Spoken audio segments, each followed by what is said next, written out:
Hello, hello. Thank you everybody for being here today. Today we're lucky enough to get to speak with JT Thompson, author of Ventures in Vermilion. And ooh, watch out, it's glossy. One of the things there's just so much about the story I enjoyed. And maybe it's because I don't read much detective. I don't read much mystery. I never read Sherlock Holmes growing up. So reading a retelling was really, really interesting because on one hand, I didn't necessarily have something to compare it to, but on the other hand, it felt like such a complete story because it was such a complete story that how do I phrase this? It was just there was an element of it where I caught myself trying to guess what was going to happen or who was what and what was going on. And I think the way that you did it with the characters and the wholesomeness of it, especially with, I don't know, just like myself personally, I'm like, oh, this feels like a hug. And I was a huge, huge fan of that. So hats off to you. Good, thank you. I I had quite an experience with this one. I read the sample. I knew I wanted to feature it after the first chapter. I think you can always tell early on that you're going to enjoy a book. But I got this distinct feeling reading it, and you can maybe tell me if I'm correct or not on this. But I said to myself out loud and I wrote my notes, this author's played Dungeons and Dragons at some point in their life. I think I'm like a moth to a flame for that stuff as well. Yeah, so I came late to Dungeons and Dragons, and Nice. I had only played a couple of games, and then the pandemic hit, and everything Mhm. shut down. And I'm a very introverted person, but even I was like, I need a little bit of social interaction. So Mhm. I got a couple of friends, and we started playing on I essentially Zoom. And Uh-huh. yeah, I we got for a while we were playing every week. And then when real life started to come back, we sort of slowed down. But yeah, so I actually DM'd a game last night. Um, I love it. And this is definitely like if, in a very non-copyright infringement sort of way, this is definitely sort of a D&D inspired world. I sort of took all the things I love, detective fiction, fantasy, mysteries, Mhm. D&D, like, and just sort of shook it up and saw what came out. You're among friends here. I'm writing a fantasy series that's set in the world that I made to DM in as well. Yeah, I don't know if it's just me. I think writers go into the role of DM pretty well with the like, we just need yeah, someone to tell the story yeah. and make dramatic decisions, you know? Hmm. I don't play too much D&D. I've got a lot of friends who do, but one of my favorite questions to ask to authors who were inspired by or took a big part of D&D for their writing is, was there any part of the story that you rolled a dice to see what would happen yourself? No, I'm way too much of a control freak for that. So I didn't do that. And I didn't take any for this book, there aren't any characters that come directly from like one of our games or one of our, one of the player characters, anything like that. But the Mhm. world is very much the world that sort of I built as we were going through our campaigns and one shots. And yeah, Cool. It's a great test for world building to drop your friends into your world and see what they start breaking immediately. yeah, yeah. For sure. And they will always find the weak spot right away. Oh yeah. But that's brilliant. I'm so glad to know that you're a dungeon master as well. I think that's a position of great authority in my heart. Maybe because I am one too. But did you find a lot of similarity then, or was it completely different? Your writing style and your DMing style? Because DMing, I think you have to be a bit more freeform, right? A bit more improvisational. Yeah. I think what DMing did for my writing was it gave me confidence that I can tell a story that people are going to be invested in. And I really like the world building. Like, that's maybe my Hmm. favorite thing.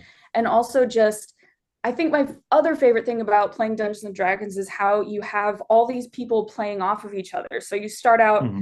as the DM, I say, okay, we're in this situation. And then it sort of spirals. So, just as a Hmm. quick example, one of my favorite sessions, I have three characters, and they were ambushed by some hobgoblins. And so, at the beginning, one of my cleric was like, "Okay, I'm going to hit one of them with my axe." And I was like, "All right, which one?" She's like, "I don't know, the ugly one." So then the next person was like, "Okay, I'm going for the ugly guy."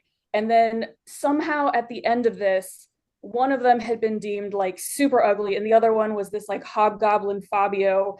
And we had cut off a lock of his hair, and like then they went into business trying to recreate the conditioners he used to make his flowing hair, and that became like a whole side quest. So I just really like how they play off each other, and I try to let my characters do that as well. So if I have an idea of where I want things to go, I try to let my characters speak naturally as they would and be like, oh no, they're not going to do that at all. And then we just, go in a new direction. And was the kind of structure, like I know you mentioned like side quest, and I think Ventures in Vermilion has a bit of that feel to it, where there's a couple of different things going on, there's a couple of Mhm. different mysteries and stuff. Did that play into it at all, or was that kind of what you wanted to write anyway? I think so. What I did was I used the mysteries pretty straight from Hmm. the original, and I Yeah. used those sort of as building blocks to tell the story that I wanted to tell, which is really it's about Wiz's arc of finding Hmm. herself after everything she knows has been taken away from her. And so I sort of took I was looking for it's almost like coding where like you have blocks that do certain things and then you call on them and sort of build the structure around that. So that's kind of how I saw it. It wasn't necessarily like main quest and side quest, so I definitely see how you Hmm. could have gotten that. It was more like I want to do this, and so then I would read Hmm. through the Sherlock Holmes mysteries like, oh, this has a piece that I want to bring in for, Wiz's character arc, and so then I would use that one. It did feel very character driven. I think Wiz was my favorite character. I think that's Okay. probably the same for a lot of people. But she's just so endearing to read about. You just want to see her kind of come through this in one piece.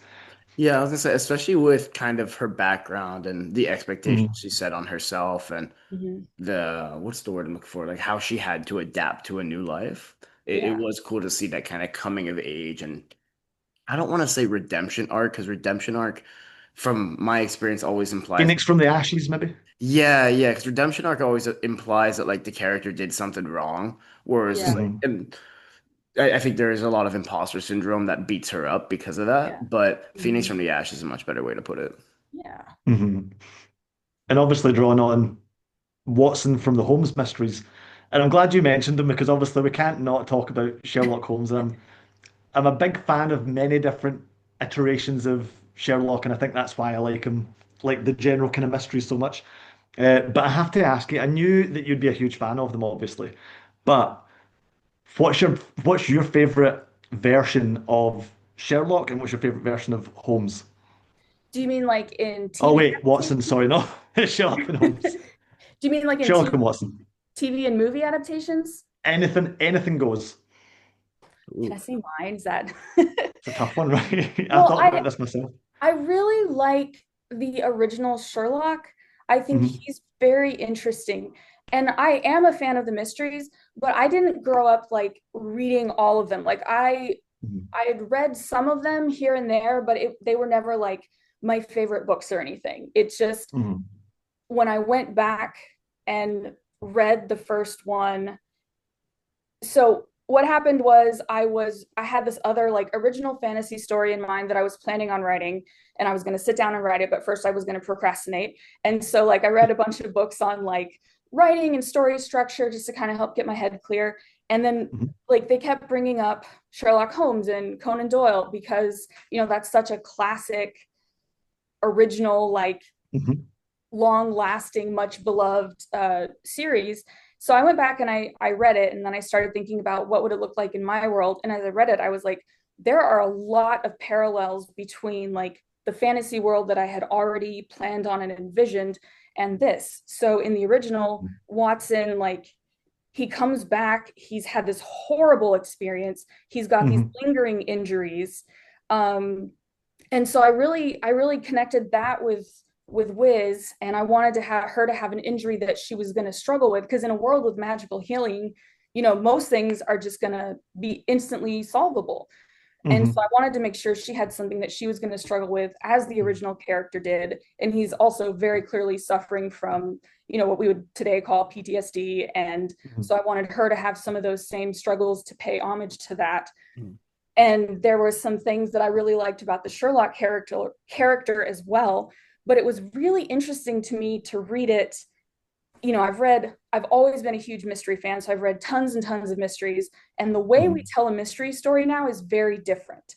So in the originals, Conan Doyle would just have you sort of like walking around, and then Sherlock would at the end be like, "Oh, and by the way, here's the murderer. We've never heard of him before, but clearly it's him because of all these things that I learned that I never told you."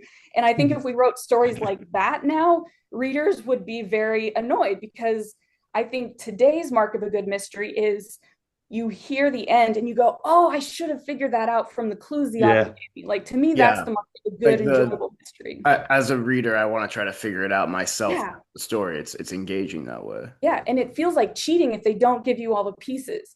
And so I sort of took that Mhm. and I made that part of Holmes's like actual character, because he's very dramatic in the books. Oh Like yeah. Yeah. when we adapt him into movies, he's much more like abrasive, and like I had Cooler. one beta reader say to me, well, the PG version would be, "Isn't he supposed to be more of a jerk?" And like Yeah. in the original books, I don't think he is. He's very like single-minded focus, and I think he sometimes forgets that other people matter too. Mhm. But he's always described as being very polite, and all of this. So I tried to capture some of those things and then twist them into my own little world. I think the what you mentioned about the structure of mysteries nowadays, I think it's almost been like refined down into this is the best practice, or at least things not to do. Yeah, And I think like I remember reading a while ago when I was writing something of my own, and it's cool to hear that you went and looked up different like bits of advice on writing, how to structure writing and stuff like that, because I remember doing the same thing when I was younger after I'd written like some monstrosity that was unprintable. Be like, I should probably learn how to do this properly. But when writing mysteries, I know there's things like you can't have the murderer be the narrator and yeah. not tell the audience. You can't keep it from the audience like that. So how closely did you try and adhere to those rules? Because when I was reading it, I didn't notice anything that would have thrown me like, oh, that's not how you tell a mystery or anything. Uh, I didn't really look up the mystery side of things, so I Mhm. just sort of did whatever I wanted to that way. What I Nice.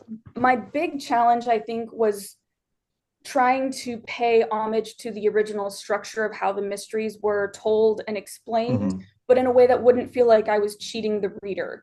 So I think Hmm. that was the tension that I was looking for, was we have to know that he's learned something at the very least, even if he's not going to tell us. And then as a character, he has to have reasons for not telling us. So I tried to go with what I like to read in a mystery, but also, stay Hmm. true to kind of the original flow of it, I guess. Mhm.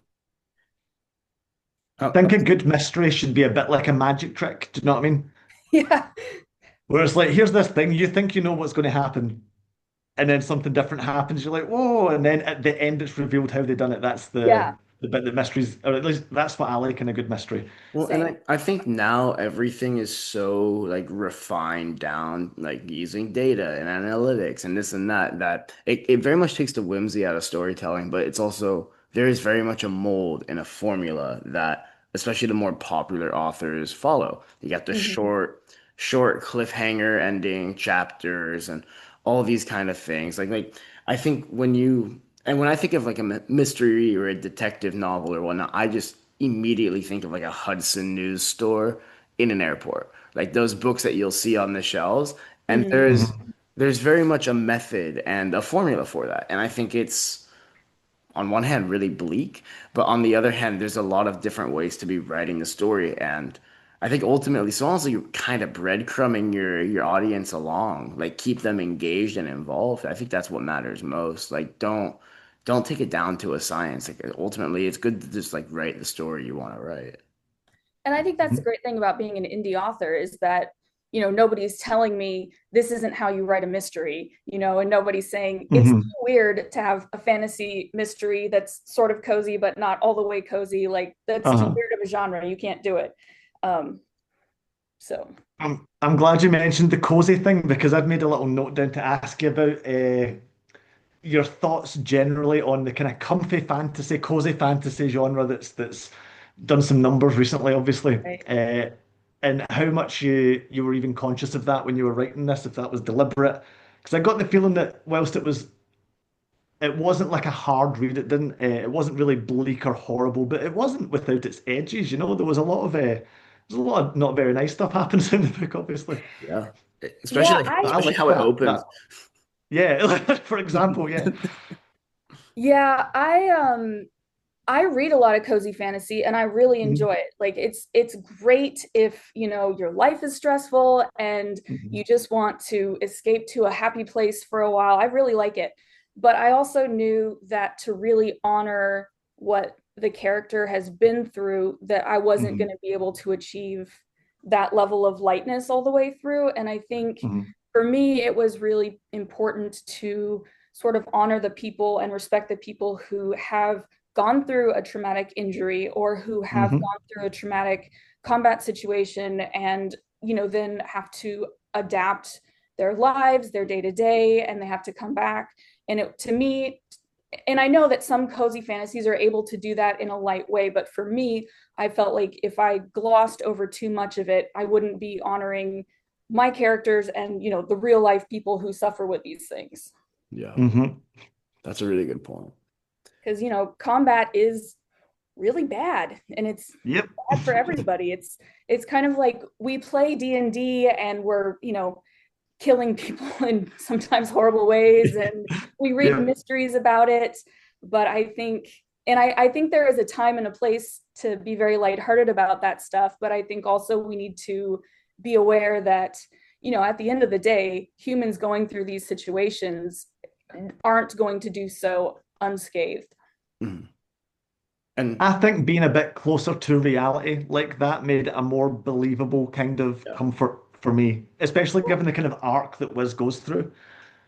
It was a much more believable than just like we're going to, you know, do some gardening or bake some cakes or something, and that'll be fine. and it That was stuff's great also as well. Yeah. Love that stuff dearly. Mm-hmm. and it was It also solves some the mysteries. Yeah. and it was also the supporting cast around it. And I am gonna Mhm. butcher Sherlock's name in this, and I Just apologize. go with Hollow. Yeah, Yeah, just go with hollow. Paul and That's Paula. what I do. I should have included a pronunciation guide, I think. Well, Um, how do you pronounce it? so it's Istovir Holviren. Oh, There you oh, go. I was wrong. Okay. Yes. Maybe in book two I'll put in like a correction and apology. Um, you know, when I was looking at them, I was like, this looks like an appropriate fantasy name. And then Mhm. a lot of the comments were like, I have no idea how to say these names. I was like, oh, I'm sorry. Well, I think that's part of what makes it fun. Everyone has a different reading experience. But I think That's the key to a good elf name, though, is it should be broadly unpronounceable yeah, Yep, unless you're an elf. there you it should go. be broadly unpronounceable, and then in my head it's Orlando Bloom. Uh, Yeah. Yeah. but I think the supporting cast throughout, and it's been a minute since I've read the stories, but um, Wiz's friends that she adventured with, and that kind of awkward relationship she had with one of them, where there was a lot of guilt and blame involved, and this and that. I think that, like to Steve's point, added to the realism of the story itself. And it's like, yeah, this is fantasy, this is a retelling, this and that, but it can also be real. It can also be grounded or have roots in reality, which again, another way to keep the reader engaged and actually, like to your point, not dismiss the actual atrocities that people Mhm. have to experience or have Yeah, had to experience. her party members kind of were one of those character things that took me by surprise Mhm. because Mhm. they're both names that are mentioned in the original Study in Scarlet book. And you know, I think Murray is the person he introduces Watson and Holmes, and then we never see him again. Mhm. He's, you know, he's literally just there to introduce them. And so I started thinking about, like, again, in my situation, in my world, who would that character be? And then, oh, sorry, I'm getting them wrong. Stanford was the one who introduced them, and then Murray is just Mhm. kind of a throwaway name of somebody who helps save Watson from the army Mhm. badness that he was in.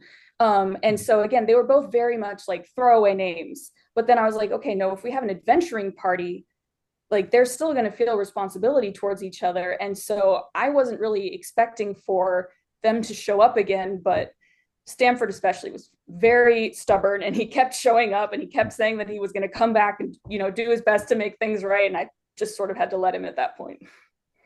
That's fair. I love to hear that because I know you said that you're a bit of a control freak when it comes to writing and telling your story and stuff. Was that something you found often? I quite often get characters will insist upon a scene or will insert themselves into a scene. And I'm like, you're not stop. You stop kissing. You Get out can't of be doing all there. that nonsense. You gotta stop that. Did you find that happened a lot? Yeah, I think again one of the ones that really took me by surprise was Mrs. Hudson, the Hmm. housekeeper. Mhm. She just sort of took on a life. I kept First of all, I kept trying to change her name to something very like dwarvish. Um, Yeah. and she was just like, nope, not happening. So she stayed Martha Hudson, and she just became sort of like that grandmother that just Hmm. really loves everybody and just wants to take care of everybody. And she was the one I think who surprised me the most. But yeah, the characters definitely do not listen to me at all. They just sort of do their own thing. Huh. That's one of those things that I'm haunted with as well. I think it's a sign of good characters though, Yeah. if they're fully formed enough on their own. Well, Then it's it must also feel a bit like having the players at the keyboard with you, you Yeah. know? and it's also like I think there was something really nice about knowing that Wiz kind of had a newfound family, not just in the adventure party, but in Hollow and just kind of like in her new role as well. Mhm. And th this gets into the whole imposter syndrome and how she doesn't feel like she deserves it and this and that. But it was nice knowing like, oh, Wiz has had a bad day. I'm confident that the Sherlock Holmes that you wrote is going to make sure that she's all right, even though he has his quirks, and even though they've got their moments, for lack of a better word, like come off as blunt or this or that. Um, but you can tell deep down that, and you can tell pretty quickly that they all meant well. And I think that was the big thing for me that made this feel like such a cozy story was that nothing that was done was ever out of maliciousness or malintent, or everyone wanted the best for everyone. And they might have Mhm. had different ways to approach it, but when you start seeing like Hollow not having his books in line or whatnot, like just Mhm. finance a mess or get this or that. It felt like he was a bit of a clumsy but incredibly intelligent fellow. Yeah, so the other thing, and I might get a lot of hate for this, we like to diagnose our fictional characters. I Hmm. was recently diagnosed a couple years ago with ADHD, Hmm. and so like going through that whole process was very fresh in my mind when I read this book, and I was like, oh my gosh, like he has many of the characteristics um, Hmm. that we associate with ADHD, and so I sort of Hmm. wrote him with a lot of that in mind. Like he's very intelligent, he remembers things really clearly, but it has to be something that he cares about. So like he doesn't care about like the money and the finances. So all of that stuff just sort of gets thrown by the wayside. So he's very smart, but Uh-huh. the day-to-day keeping track of mundane, boring tasks is just a huge challenge for him. Hmm. When it comes to writing a retelling itself, especially around something that I want to say has been like a story and a character has been retold in so many different ways, shapes, and forms. Did you find yourself trying to stick to a certain mold, or like how did you go about balancing that? So I haven't really read any of the other like iterations of Holmes, and I haven't watched any of well, that's not true. I watched after I wrote the book, I Mm. watched like the first half of the Robert Downey Jr. Mhm. Oh, I've only seen like 20 minutes of that. Yeah, Yeah, yeah. in my older age, we start a lot of movies and then we get tired and then we never come back Yeah. to them. Um, so I think like I said, because I didn't grow up like as a huge fan and like going after all the retellings and reiterations, I tried very hard once I started writing it to sort of isolate myself from those so I didn't get influenced too much by somebody else's idea of what it was going to look like. So you have okay, this is my follow-up stupid question then. So you have read a lot of the original Sherlock Holmes. I have now. When I Okay. started this process, that was not true. I think when I started, I had read A Study in Scarlet and The Hound of the Baskervilles, and maybe a few of the other short stories. Mhm. But like 20 years ago, maybe 25 years ago, Oh, something like okay. that. So, So I was much more of a Agatha Christie, Dorothy Sayers fan Oh growing up. yeah. so when you started writing Ventures in Vermilion, did it all was it always meant to be a retelling? Yes, and actually, when I started, have y'all read what is it, Pride and Prejudice and Zombies? I'm familiar. Oh, I've heard it. Okay, I haven't read it. so in that book, he took the original text and just sort of added his own things to it. Mhm. And when Hmm. I started, that was kind of my plan was to take the original text and just finesse it into my own world. And then it just spiraled beyond that so that that ended up not, I threw out all of that I had started with. But I did very much try to keep the feel and the structure and the language sounding like it could have come from a writer at that time. That's interesting. And I think it's a really important thing as well, the use of language. Because on one hand, writing a mystery and the plot line of a mystery is so different today than it was in the 1800s. I apologize if I got that one Yeah, wrong. late Um, 1800s. but the use of the actual language itself is so different. And I think you modernized it really, really well because I really Oh, struggle to thanks. read classics. So the fact that I was reading this and enjoying it meant a lot. Great. Well, and I really hoped to capture sort of the feel of the original, but make Mhm. it Mhm. accessible to people who, That's the you word. know, aren't aren't used to Victorian English. It's also really fun for me when I find like a really good line that I can just stick in like verbatim some of the Mhm. like really classic lines that he's known for. I really enjoy doing that. But other than that, I just try to get the feel of it right. And feel is such a hard thing to nail down exactly what it is that gets you there. But Yeah. I think you got there 100%. Oh, thank I you. remember making in my notes like this feels like old school, but in a Yeah. very accessible way. Like they have the boarding schools and everything as well, which I know is already like it's probably more common. I don't know. I went to public school in the States, but like after my time in the UK, I know that boarding schools are still very much a prevalent thing. Mhm. Mhm. But maybe that's just the Americanism on my end and then experiencing it. But seeing that kind of that lifestyle and that experience, I think helped make it even more, I think on one hand accessible, but engaging. That's the word. It was an easy story to get lost in that regard.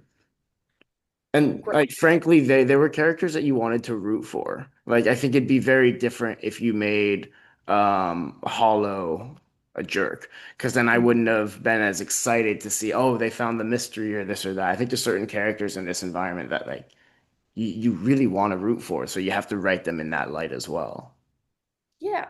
I wanted to spend time with characters that I would actually want to spend time with because that's what I Mhm. like to read. I like to read characters that you think you could, hang out with and enjoy your time with them. Yeah, Yeah, like characters would be fun to grab a beer with or something. Yeah. Yeah. that's Or exactly or it. many, many beers if Yeah, yeah, Yeah, necessary. 100%. preferably, yeah. Well, I'm conscious that we might be running out of time Yeah, we shortly. got we got 6 minutes, Steve, so go for it. I have a bit of a silly question, but I made a note about this uh, halfway through it. I was like, this would be a phenomenal point and click adventure game. Just considering like the setting and everything. Do you know what a point and click adventure game is? No, what's a point and click adventure game? Like pajama. If you think, God, how do I explain it quickly? It's an old genre of PC games where there's a lot of pre-rendered art, and it's usually like a puzzle game with a narrative and stuff, and there's usually a cool story. They made like a Discworld one, Okay. uh, things like that. I think there was like Grim Fandango. LucasArts used to make loads of them, like Oh, okay. the guys that made Star Wars and Yeah, stuff, like yeah. Monkey Island and everything. Usually they're like classical adventures, but you're solving puzzles by clicking through clues on like Myst and stuff. Okay, I Uh, did play that very badly. yeah, yeah, kind of like Myst, right? But like Okay, with a cool gotcha. story. Honestly, Something you should. the one I always played growing up was Pajama Sam. Oh yeah, yeah, I know Pajama Sam and Simon the Wizard. Anyway, so I thought it would have been a great point and click adventure game. It's got that kind of like fantasy, cozy kind of vibe going on. If the book had to be anything that wasn't a book, what would you want it to be? Oh, interesting. Ooh. Ooh, I think it would be a really fun like adventure setting for D&D with Oh like yeah, world book and characters. I think it would translate very well. I think that's what I would have it be. That's really like cool. an adventure module for mysteries or something. Yeah, yeah, yeah. Something like That'd that. be cool. I really like that. Because then there's just so many different mysteries, and I think the hardest part about all this is like getting that ragtag crew that works so well together. And once Mhm. you have that crew, once you have those characters that everyone loves, throw them in any mystery. I just want to watch them hang out. Yeah. Like I just want to watch them have a good time together. Hmm. Um, I hate, so we've got 4 minutes left, and I want to make sure that people know how to get a hold of you and this and that. If I remember correctly, Ventures in Vermilion is the only story you have out. Yes. Book two is in progress, but Ooh, Ventures in Vermilion is the only one that's been published. Am I right in saying this was your debut? Yes. that's crazy. Good grief. That's awesome. Good I job. have I have been an editor for 12 years now. Mm, So I think that helped me kind of come into it with, and I've been a voracious reader since I was very small. So I mm. think I came in with a good idea of story structure and like what I wanted to do and all of that. I had made a note as I was reading. I'm looking at my notes right now beside the screen here, and there was a note I made maybe about 4 or 5 chapters in where I was like, "Damn, this is really well edited."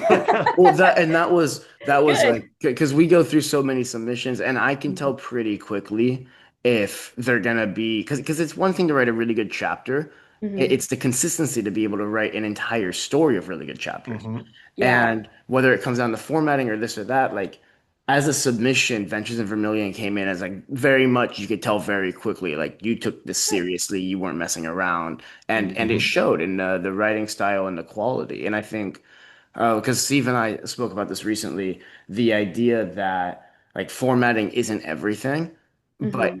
if you're willing to take the time to properly format, if you're willing to take the time to give yourself a proper cover art and this and that, it oftentimes more often than not reflects better on your writing itself because you're willing to invest in yourself. Yeah. hmm And the first chapter thing is really interesting. When I'm working with a new client, I always ask, I always do a sample edit to make sure we're a good fit for each other and they know what they're going to be getting from me. But I always hmm say, please send me a sample from the middle of the book because often like that first Interesting. chapter has been gone over like 100 times or whatever. So it's Yeah. the middle of the book, I think, is a better sense of the actual like level of the writing hmm throughout the book. That's a good point. Yeah, it's where they've probably hit their first major snags and stuff and had to work through long, boring scenes and everything. And God, I wish I knew that you were an editor before we started the interview because I have so many things that I'm sure we overlap somewhat on. We're Okay. like, Are you an editor? no, I just find the books for YPQ, but it means I read Okay. a lot of samples of stuff. Gotcha. Mhm. Yeah. You Uh, definitely develop an instinct. do so I know the next story is in the works. Do we have a potential ETA? Do we have a title, a working title?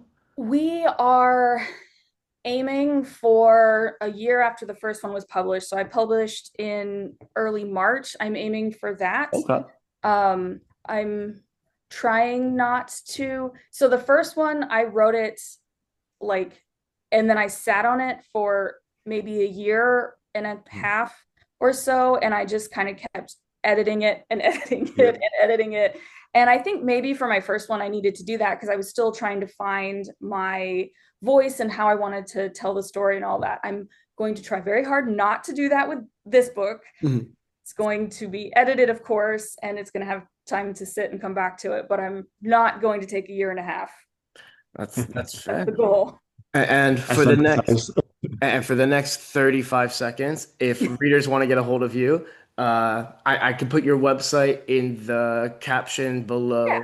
And let's do that. yeah, well, we can do that. Yeah, I know you have social media. We'll find it. I'm They'll on find it. Instagram. I think I'm JT Thompson author. That sounds familiar. But more than anything, thank you so much again for taking the time. If you've managed to make it this far in the interview and you forgot the name, it's Ventures in Vermilion by JT Thompson. And we're looking forward to the next one. Thanks again. All right. Thank you so much, guys. Take Have a care. good day, everyone.